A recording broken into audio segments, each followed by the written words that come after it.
Bienvenue à Laval en Mille et une cultures. Dans cette dernière émission, on va faire un spécial Noël avec les sœurs Danielle et Barbara Guillaume. Nous irons aussi visiter l'église copte Notre-Dame d'Égypte pour voir l'esprit autour de Noël, parler un peu de l'idée originale de Noël. Bonne émission.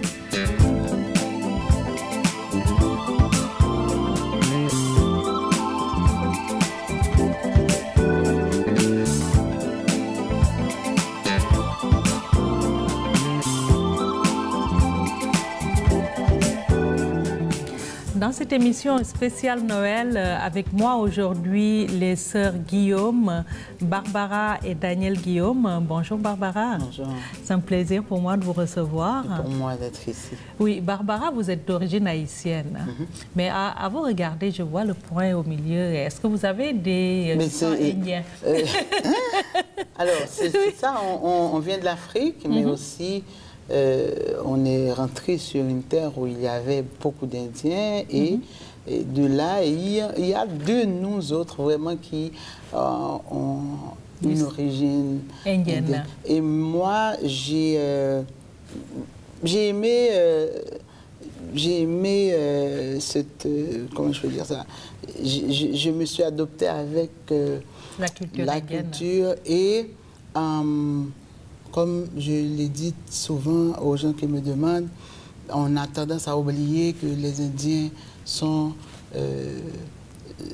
ont été là avant nous. Et moi aussi, j'ai pris ça, c'est surtout comme une sorte de signe de beauté. C'est pas vraiment, voilà. C'est pas que j'ai un mari ou que je n'ai pas un mari, parce que quand c'est noir, c'est qu'on voilà, est vide. Oui, okay. Quand c'est rouge, c'est qu'on... Bon. C'est ça. Donc, vous revendiquez toutes les origines haïtiennes, africaines et tout. Vous chantez depuis combien d'années? Parce qu'on va parler de votre carrière musicale. Dès l'âge de 8 ans. D'accord. Mon père étant pasteur en Haïti, j'ai été celle qui devait être toujours là avec la petite lampe allumée pour inviter les gens. Le service va commencer, etc. Et puis c'est moi qui commençais à chanter. Et à partir de 8 ans, j'ai commencé à faire des solos, comme on dit, venir chanter. Et puis là, les gens, quand on t'encourage dans quelque chose, c'est sûr que tu as tendance à faire mieux. Et depuis...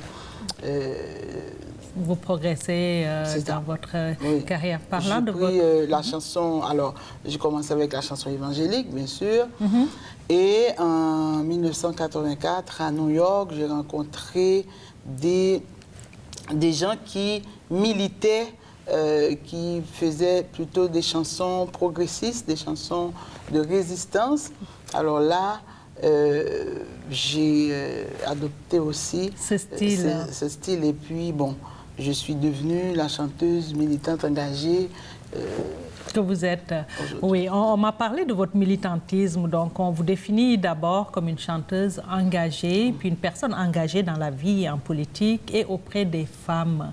Donc, parlez-nous un peu de votre implication dans la société haïtienne, ici comme en Haïti. Bon, alors, c'est un peu difficile parce que je ne me suis pas vraiment investie dans la chanson en tant que telle. Je me réclame plutôt militante parce que je suis définitivement une militante. Et la chanson, les textes engagés ne riment pas avec le business.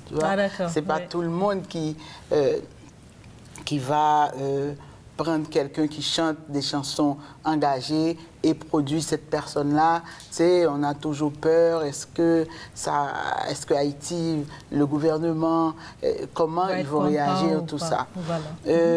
J'ai utilisé ma voix, surtout depuis en 84, quand j'ai rencontré Moumou, Sohan, Anaïka, Mano Charlemagne,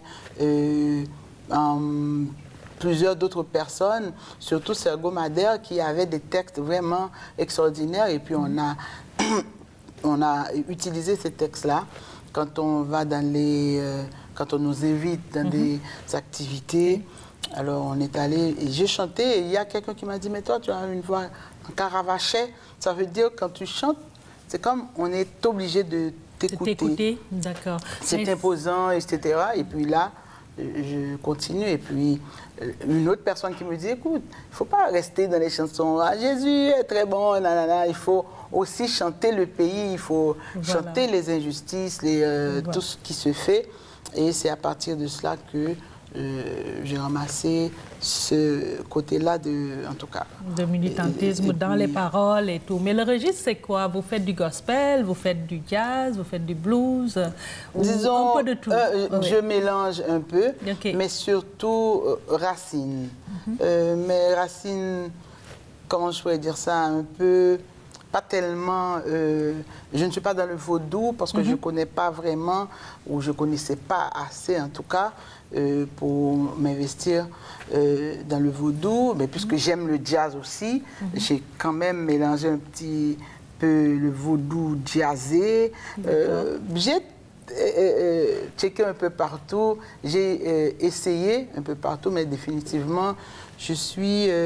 une chanteuse comme une sorte de nomade, quoi. Je chante... Qui explore tout. Voilà. Ça donne quoi en pratique? Quand vous parlez de vaudou jazzé, mais on me dit aussi que vous chantez du Ginette Renaud. Moi, j'aurais bien voulu vous entendre chanter Ginette Renaud. Ce que j'ai fait, c'est que dans mon parcours artistique, en tout cas, surtout comme chanteuse, j'ai utilisé des textes que les gens n'ont pas vraiment trop compris, selon moi. Des textes qui sont profonds, comme... j'ai aussi transversé un petit peu, comme la chanson de Jacques Brel, Ne me quitte pas. Je l'ai mis, je le fais en créole, mais je dis ne me laisse pas partir au lieu de ne me quitte pas. Parce qu'on a tendance à nous dire que nous les femmes, on va alors les hommes vont nous laisser tomber, nanana, on va pleurer, etc. Nous aussi on peut partir. Et quand on part, c'est un peu dégueulasse pour l'homme, tu vois. Et Ginette Renaud, j'ai pris la vie, j'ai pris j'ai pris aussi l'essentiel, j'ai mis en créole et puis ça a donné que les gens, mes compatriotes, ont mieux compris ce qu'elle voulait dire. Ce que ces gens, c'est pas qu'ils ne comprennent pas le français, au contraire, mais quand on écoute dans sa propre langue, on comprend mieux. Ah, ok. C'est ça. Mais l'essentiel de Ginette Renaud en créole, ça donne quoi? L'essentiel, gain l'amour, rien l'autre pas compter, ça qui la vérité. C'est leur compter pour moun malgré ça qui rive. C'est leur entrer dans quel et ou pas j'aime qu'à sortir. C'est les vous recevez à même valet sortez bail. Là où pas mettre tout ça pas déranger oh. Là où yon monde content et ça fait ou plaisir. Méritez confiance li et vie yon monde meilleur. Et le reste. C'est très beau. On est dans la belle période de Noël, une belle effervescence festive. Qu'est-ce que ça représente Noël pour vous? Bon, Noël représente, pour tout le monde presque, c'est une frénésie des achats, ce qu'on va acheter à ci ou à ça. C'est des rencontres familiales. Mais c'est la naissance de Jésus, c'est la naissance de quelqu'un qui est né et que tout le monde va venir rencontrer. Et il y a toute une histoire. Mais je crois qu'on doit considérer la fête de Noël comme la fête d'amour, la fête de partage, de réconciliation et surtout d'amour, parce que l'amour, on en a besoin dans le monde, et la tolérance. Et pour moi, depuis l'année dernière, Noël symbolise aussi le départ, parce qu'on a perdu une femme qui travaillait avec nous en Haïti, une belle tête, elle chantait bien, elle travaillait avec toutes les organisations, surtout d'enfants, et elle a été, en tout cas... Elle est partie à partir d'un accident en quelques secondes. Elle est partie et ça, Exine Belcombe, ça va toujours être là pour moi, les Noëls. Et c'était le jour de Noël, on allait chanter quelque part. Alors oui, Noël, c'est le temps de dire Joyeux Noël. Joyeux Noël, puis d'aimer les gens. On va parler de votre disque pour conclure, qui sort en janvier. Alors, c'est même pas un disque, c'est un spectacle. Un spectacle? On aura, parce que normalement, à mon mon âge, je suis censée retraiter. Mais Danielle, ma sœur, avec son organisation, organise justement le 2 janvier un spectacle de retour sur scène. Alors, je vais pouvoir chanter pour les gens qui n'ont pas vu, qui ne m'ont pas vu depuis un certain temps et tout ça. Moi, j'aurai aussi les CD que j'ai eu une compilation. J'ai fait une compilation avec les CD que j'avais avant. Et puis, on va voir ce que ça donne à Leonardo da Vinci, le 2 janvier. Et je dois aussi te dire que tout à l'heure, quand tu m'as parlé de Noël, Noël, quand on dit Noël, pour moi, je vois Danielle Guillaume. Parce que ça fait vraiment des temps qu'elle, c'est ça, que ses amis la rencontrent et elle chante Noël dans toutes les langues, toutes sortes de chansons de Noël. Et pour moi, c'est quelque chose de merveilleux qu'elle continue à faire. Danielle Guillaume, d'ailleurs, qui va interpréter une chanson de Noël pour nous, puis qui en était cette année à sa 4e édition de Danielle Guillaume chante Noël à Laval. Merci. Merci. Pour les enfants du monde entier qui n'ont plus rien à espérer, je voudrais faire une prière à tous les maîtres de la terre, à chaque enfant qui disparaît. C'est l'univers qui tire un trait sur un espoir pour l'avenir, de pouvoir nous appartenir. J'ai vu des enfants s'en aller, sourire aux lèvres et cœur léger, vers la mort et le paradis que des adultes avaient promis. Mais quand ils tombaient sur les mines, c'était Mozart qu'on assassine. Si le bonheur est à ce prix, de quel enfer s'est-il nourri? Et combien faudrait-il payer de silence et d'obscurité pour effacer dans leur mémoire le souvenir de leur histoire? Quel testament, quel évangile, quel meurtre aveugle ou imbécile peut condamner tant d'innocence à tant de larmes et de souffrances? La peur, la haine et la violence ont mis le feu à leur enfance. Leurs chemins se sont hérissés de misère et de barbelés. Peut-on convaincre un dictateur d'écouter battre un peu son cœur? Peut-on souhaiter d'un président qu'il pleure un peu de temps en temps? Pour les enfants du monde entier qui n'ont de voix que pour pleurer, je voudrais faire une prière à tous les maîtres de la terre, dans vos sommeils de somnifères où vous dormez les yeux ouverts. Laissez souffler pour un instant la magie de vos cœurs d'enfants, puisque l'on sait de par le monde faire la paix pour quelques secondes. Au nom du Père et pour Noël, que la trêve soit éternelle, qu'elle taise à jamais les rancœurs et qu'elle apaise au fond des cœurs la vengeance et la cruauté jusqu'au bout de l'éternité. Je n'ai pas l'ombre d'un pouvoir, mais j'ai le cœur rempli d'espoir et des chansons pour aujourd'hui qui sont des hymnes pour la vie, et des ghettos, des bidonvilles, du cœur du siècle de l'exil. Des voix s'élèvent un peu partout, que font chanter les gens debout. Vous pouvez fermer vos frontières, bloquer vos portes et vos rivières, mais les chansons voyagent à pied, en secret dans des cœurs enfermés. Ce sont les mères qui les apprennent à leurs enfants qui les reprennent. Elles finiront par s'éclater sous le ciel de la liberté. Pour les enfants du monde entier, pour les enfants du monde entier.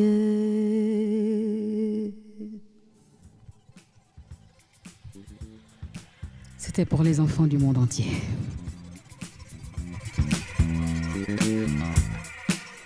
Dans cette émission spéciale Noël, nous sommes allés rendre visite au père Émile Bahoum de l'église copte catholique Notre-Dame d'Égypte.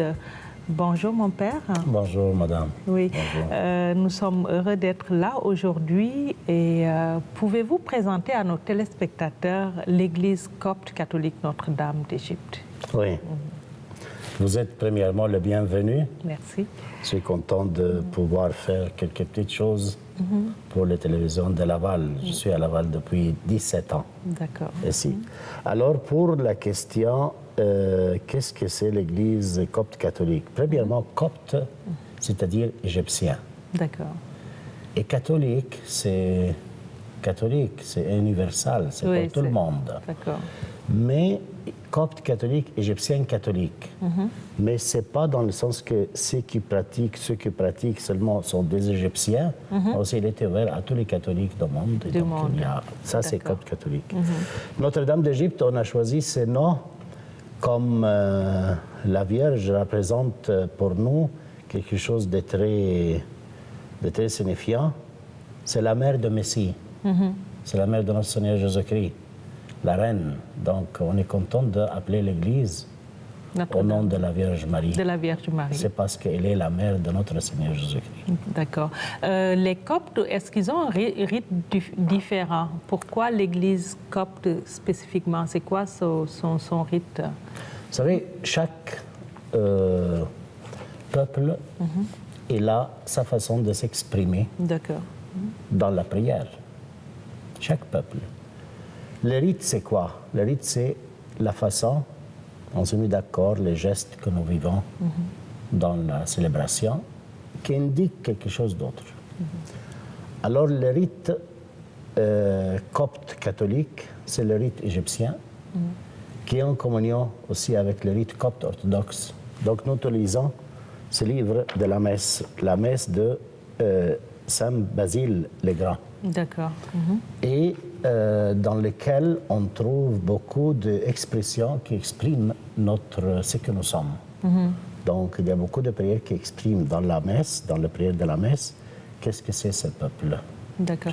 Une messe qui est faite en arabe et en français, je pense. Ici à la paroisse, oui, il y en a deux messes dimanche à 9h30 en français et à 11h30 en arabe. D'accord. Quelle est maintenant la mission de l'Église copte, mettons, ici à Laval, puis ses actions? Sa mission, comme chaque Église, c'est-à-dire donner Jésus-Christ. Propager la foi. En essayant d'annoncer la parole de Dieu, en transmettre Jésus-Christ à ceux qui sont là. Ça, c'est la mission. Et après ça, on dit ça, c'est l'essentiel. Il y a beaucoup d'activités autour pour aider le monde à s'intégrer, à vivre ce moment ensemble. Mais comme mission principale de chaque Église, c'est de donner Jésus-Christ, qui donne vie au monde. Au monde. Et vous êtes établi à Laval depuis quand, l'Église copte, je veux dire? Cette année, c'est-à-dire l'année 2018, l'année qui vient, on va faire 20 ans. C'est pour ça que 2018, c'est une année pour nous de jubilé. D'accord. Donc, il va y avoir beaucoup de choses. Beaucoup d'activités. Beaucoup d'événements, de célébrations. Ouais. Alors, établi depuis 20 ans. On célèbre 20 ans presque l'année prochaine. Voilà. Est-ce que les membres sont essentiellement égyptiens?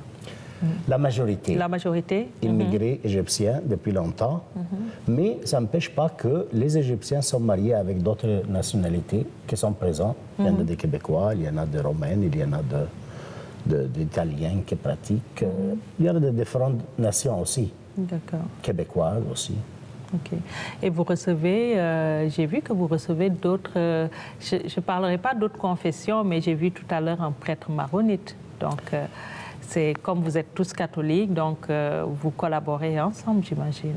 C'est vrai, parce que l'Église catholique, alors je reçois c'est un séminariste encore en temps de formation pour devenir prêtre. Prêtre, d'accord. Il est chez moi depuis 2 ans, il va rester 3 ans si Dieu le veut, pour s'informer un peu. Quelle est la vie de la paroisse, comment se relationner avec le monde. Il fait un peu d'expérience d'église, de communauté. Voilà. Quand on parle de l'église copte Notre-Dame, vous avez parlé de moments marquants, le jubilé du 20e, par exemple, l'année prochaine.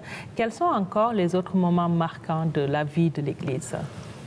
Le moment marquant, au-delà de l'année de jubilé, l'année est marquée par les temps liturgiques. D'accord. C'est-à-dire, il y a le temps de l'Avent, et après le temps de Noël, le baptême des Seigneurs, le moment grand, je dis, et le carême, Pâques, le temps pascal. Et voilà, ces temps-là, ils nous invitent à vivre avec une façon différente.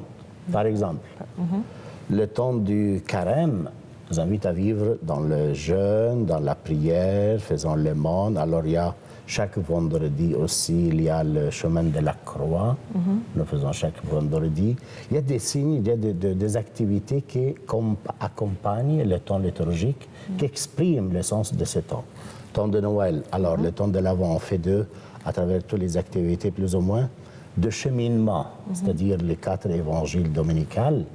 On essaie de le vivre en faisant un cheminement avec le catéchisme, avec les adultes, en façon qu'on se prépare à Noël. Noël, voilà. Noël. Oui. C'est pour ça que le moment marquant ici à l'église sont les célébrations liturgiques de l'année. De l'année, d'accord. Il y a beaucoup de présence du monde avec la sainte liturgie de la messe. Et après, on se réunit en arrière. Il y a une grande salle chez nous en arrière de l'église aussi, dans laquelle on peut prendre quelque chose ensemble, faire un peu de social ensemble, dans ce sens-là. Voilà. Il y a beaucoup de vie sociale autour de l'église copte Notre-Dame. C'est vrai, aussi. c'est vrai, Oui, hein? c'est vrai. Oui. C'est un peuple très communicatif. On ne trouve pas de monde qu'ils sont seuls complètement comme ça, non. D'accord. Quand on se rencontre, il y a toute une communication. Oui. Je pense que les jeunes aussi se sont appropriés quelque part l'Église, parce que j'ai vu que vous aviez des scouts. Oui. Vous avez des groupes aussi qui s'occupent des aînés. Oui. Donc, il y a plusieurs sections sociales. Vous êtes informés, hein? Je vois que vous êtes informés. J'ai fait mes devoirs avant de venir vous voir.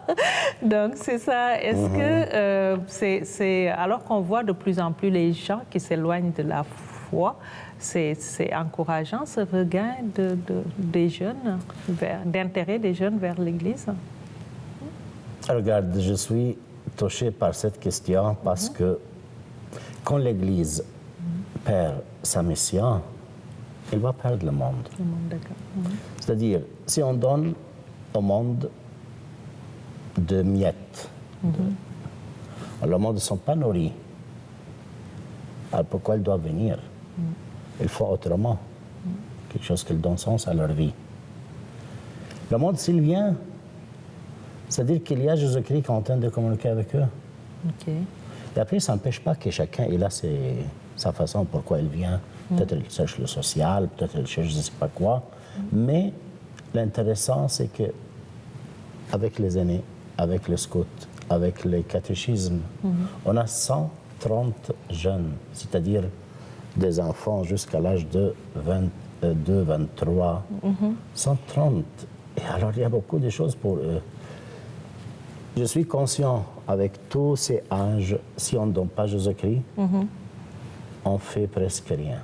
Parce que si on perd que l'esprit que l'Église est une mère qui donne Jésus-Christ à ses enfants, si on perd ça, on va devenir une classe sociale, autre chose que l'Église. Que l'Église. Donc, c'est toujours quand même le Christ qui est au centre de vos activités, que ce soit avec les jeunes. Dans toutes nos liturgies, dans le catéchisme, on n'arrête pas de parler. On fait une réunion aussi chaque vendredi avec les adultes.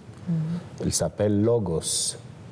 D'accord. Logos, c'est-à-dire la parole, dans lequel on donne, on présente avec un groupe aussi, pas seul. Tout mon travail, je ne fais rien seul, sauf la messe. D'accord. Mais toujours avec des monde qui partagent, qui se travaillent avec moi, qui transmettent les choses.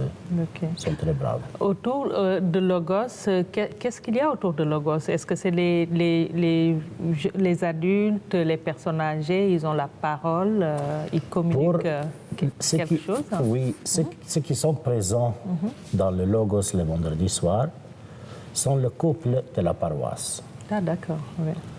Et il arrive de présence presque 30, 40, des fois 50. Pour les aînés, le cœur d'or, nous avons deux moments dans l'année différents. D'accord. On se réunit une fois le samedi avec la messe. On débute notre journée. Et après, on fait un moment de social, de partage, de boire café, mange quelques desserts. Et après, on commence une période de jeu. Il y a tout de volontaires qui font ça avec moi, tout un groupe de monde qui travaille sur ça. Et après, on termine avec le moment du dîner ensemble, dans lequel la paroisse offre ses dîners à ces anciens qui ont donné leur vie pour la vie de la paroisse. Oui, ça brise leur Comme signe de isolement. reconnaissance de notre côté, pardon. Oui, ça brise leur isolement un peu aussi. C'est On sait que sûr, les aînés sont pas mal isolés. il y a Ouais. des personnes âgées qui ne sont pas capables de venir. Ouais. Alors qu'est-ce qu'on fait?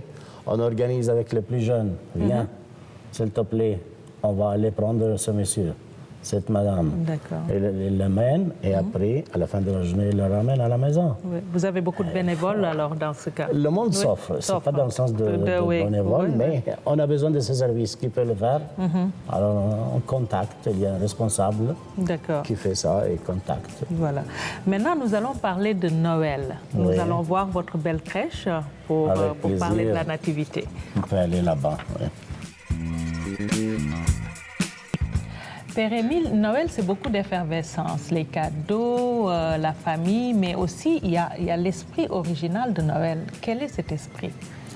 Dans un moment, au début du temps de l'Avent, se réunit un groupe de la paroisse avec les jeunes et tout ça. Et regardez, ils ont construit cette petite crèche avec les animaux qui nous prépare un peu comme quelques signes extérieurs qui nous appellent à vivre le moment. D'accord. La nativité, Alors, en la fait. nativité, en effet. Voilà. Donc, vous célébrez la nativité avec des activités spécifiques aussi. à l'église? Exact. Oui. Le choral, par exemple, il va présenter tout un chant de Noël dimanche 17, après la messe avec les aînés. Et aussi, on a le cheminement avec les logos, comme je disais. Et le groupe Âge d'Or, c'est-à-dire le Cœur d'Or, ils vont faire toute une rencontre dimanche D'accord. avec les aînés. Et aussi le groupe des jeunes, ils ont organisé déjà toute une sortie à visiter les hôpitaux. Oui, hein? Ils ont commencé avec Sacré-Cœur, ils prient avec eux, ils leur portent des cadeaux, quelque chose qui exprime l'esprit qu'on reçoit dans ce D'accord. temps de l'Avent. D'accord. Donc, un esprit d'entraide, de compassion aussi, Partage. de partage, voilà. Vous avez parlé d'une activité entre les aînés et les jeunes qui se passe. C'est ça, la Oui. messe de dimanche 17, on l'a organisée pour qu'ils soient présents. De jeunes couples vont aller apprendre les aînés, les porter à la paroisse. Et à côté de chaque personne âgée, il y aura un enfant qui l'aide dans la messe et après ils les amène pour le temps ensemble, le petit déjeuner. D'accord, ils vont La vie, c'est déjeuner ensemble. transmettre des âgés aux enfants. J'insiste sur ça avec les responsables et ils ont bien compris ça. Compris ça. Voilà. Donc, après la grande célébration, l'esprit de Noël, les festivités et tout, vous, en tant que prêtre, est-ce que vous avez un moment de réflexion sur tout ce qui s'est déroulé pendant l'année? On sait que le monde est dans une situation très trouble. Vous voyez ce qui se passe à Jérusalem, ce qui se passe un peu partout. Qu'est-ce que ça vous... Est-ce que ça vient vous toucher? Qu'est-ce que ça vous donne comme réflexion sur le monde? Puis le vœu que vous aimeriez avoir pour 2018? Moi, comme prêtre, j'ai une rencontre avec la parole de Dieu assez fréquente. D'accord. Quand Si vous je dites reste une pas rencontre avec la Bible, parole de Dieu? c'est-à-dire avec ma Bible, D'accord. je reste à me ressourcer. J'ai étudié les pères de l'Église aussi. J'aime beaucoup la lecture dans les pères de l'Église qui m'aident à interpréter la parole de Dieu pour le présenter au monde. Donc j'ai ces moments solitaires, j'aime beaucoup ces moments, qui m'aident beaucoup dans mon travail. Des fois, il y a des activités à la paroisse dans lesquelles je n'ai pas le temps. Donc ça D'accord. dépend. Mais j'insiste avec moi-même que j'ai du temps pour moi, pour me ressourcer un peu. Sinon, je deviens vide, je n'ai rien à donner. Ah oui, ok. C'est sûr. Voilà. C'est sûr. Et comme homme de foi, ce serait quoi votre vœu le plus ardent pour cette le année? monde pour 2018?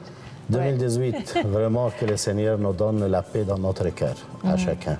D'accord. Et pour mes paroissiens, d'avoir la connaissance plus effervescente de Jésus-Christ. Merci beaucoup, Père Émile. Bienvenue.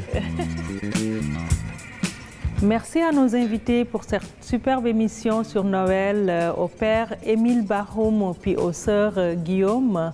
Au nom de toute l'équipe de TVRL et de Laval en Mille et une cultures, nous vous souhaitons un merveilleux temps des fêtes et une bonne année 2018. À la saison prochaine.